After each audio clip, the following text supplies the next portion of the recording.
السلام عليكم، تحية للجراد فيما كانوا. كلمة ديال شائعين في كاع البلاد. اليوم كانت مباراة ديال الرجاء العالمي ضد فريق السد القطري. المباراة انتهت بتعادل ديال 2-2. مباراة كانت في المستوى. لاعبين قدموا واحد المباراة اللي مزيانة. الشوط الأول انتهى ب2-0 الفريق السد القطري، والشوط الثاني كان تدارك ديال النتيجة بالتعادل. جوج ديال الأهداف. كنتمناو إن شاء الله من الرئيس والمدرب يجيبوا لاعبين في المستوى، يجيبوا الخصاص. مباراة الحمد لله دازت في أجواء زوينة. مباراة كان طاغي فيها جمهور ديال الرجاء العالمي كالعادة. أي مدينة مشينا، ماشي أي مدينة تحطينا هادو الجراد هايجين. كنتمناو يكون خير ان شاء الله العام الجاي. احنا معاها السراء والضراء. المهم بلا ما نطول عليكم نخليكم مع المباراة.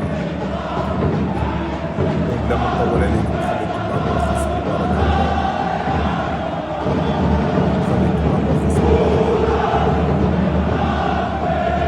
مع ملخص الرجاء الرياضي ضد السد القطري.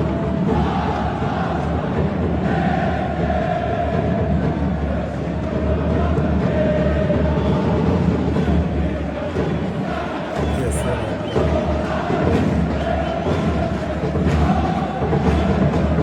برافو برافو كيس. يعطيك الصحة، برافو. عليكم السلام ورحمة الله وبركاته.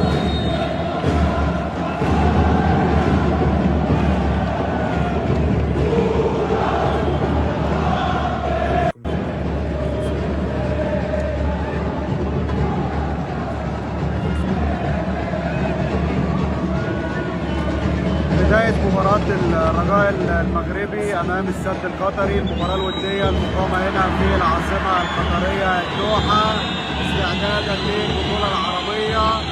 بداية هجومية مبكرة لنادي السد القطري وخطيرة، والجليل هدف أول. مباراة مشتعلة متابعينا الأعزاء، وسط أجواء جماهيرية جميلة جدا جدا جدا بحضور عدد كبير لجماهير السد وأيضا جماهير الرجاء المغربي. انطلقت المباراة قبل قليل على استاد جاسم بن حمد بنادي السد. السد النهارده بزيه الجديد ومدربه الجديد ومحترفينه الجدد، يعني السد جديد في جديد. الرجاء المغربي بيسعى لتعويض خيبة الأمل بعدم التأهل للبطولة الأفريقية واحتلال مركز متأخر في بطولة الدوري المغربي، أيضا من خلال التعويض في البطولة العربية. ويخوض هذه المباراة الودية وسط حضور جمهوره متحمس جدا. شوفوا جمهور الرجاء من أفضل الجماهير اللي في الوطن العربي ويمكن في العالم بصراحة.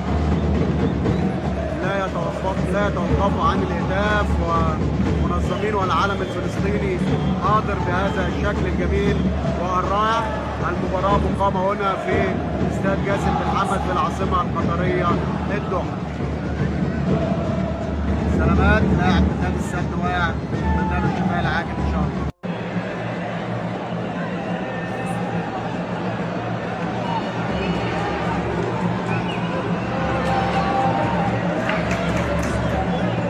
اكرم عفيف راجع يا جدعان في منطقه الجزاء بيأدي الدور الدفاعي.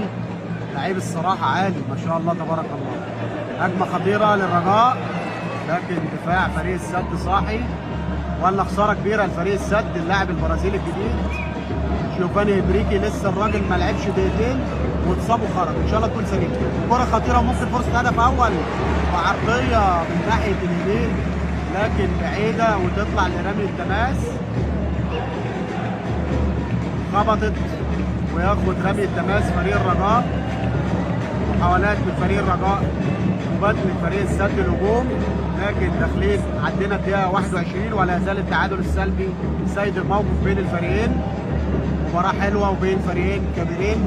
السد القطري كده شكله ناوي يعمل حاجه في البطوله العربيه رغم مجموعته الصعبه مع اهلي طرابلس الليبي والهلال السعودي والوداد المغربي.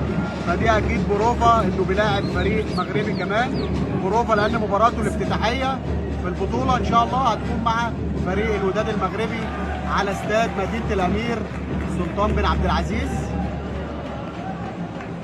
شاء الله تكون بطولة كويسة، البطولة العربية اللي بتعود مرة تانية من بعد سنة 2021. كان نسخة 2019 اللي اتأخرت طبعا عشان أزمة كورونا وتوقفت لمدة أكتر من سنة ونص، لكن راجعة تانية البطولة وهتتعمل إن شاء الله في السعودية. حتى الآن التعادل السلبي بدون أهداف بين السد القطري والرجاء المغربي، وصلنا للدقيقة 23 وده مدرب السد الجديد طبعا اللي تولى المهمة بعد حصول نادي السد على موافقة الاتحاد القطري، لأنه مدرب المنتخب الأولمبي القطري بعد رحيل المدرب خوانما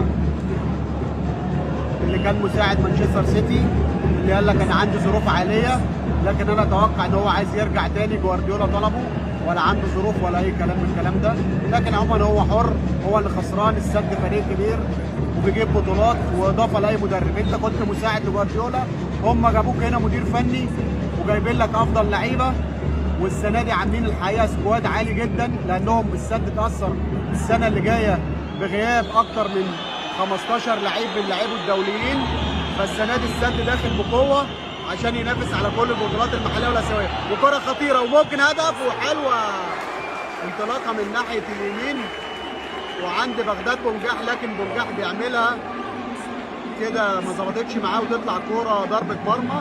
لكن بقول لكم السد السنه اللي جايه هتبقى فرقه قويه جدا جدا، وهياكلوا اخضر واليابس، وجرس انذار شديد اللهجه لانديه الدوري القطري وكمان الانديه العربيه اللي هتكون في البطوله العربيه. فرقه حلوه ما شاء الله فريق السد القطري، ومحاولات وانطلاقات لفريق الرجاء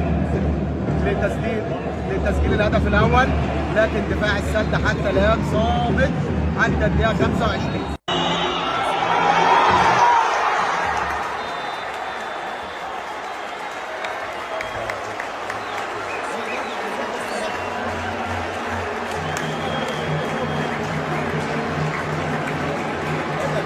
الهدف الثاني لنادي السد في مرمى فريق الرجاء المغربي. بقول لكم مباراة مثيرة وممتعة، وفريق السد هو الأخطر في النص ساعة الأولى، وهجومه الحقيقة هجوم مكثف في على مرمى فريق الرجاء، وبيتمكن السد بالفعل من تسجيل الهدف الثاني، وتصبح النتيجة 2-0. 2 السد لا شيء فريق الرجاء المغربي. فرحة كبيرة طبعا لجماهير السد الكبيرة اللي موجودة في مباراة اليوم.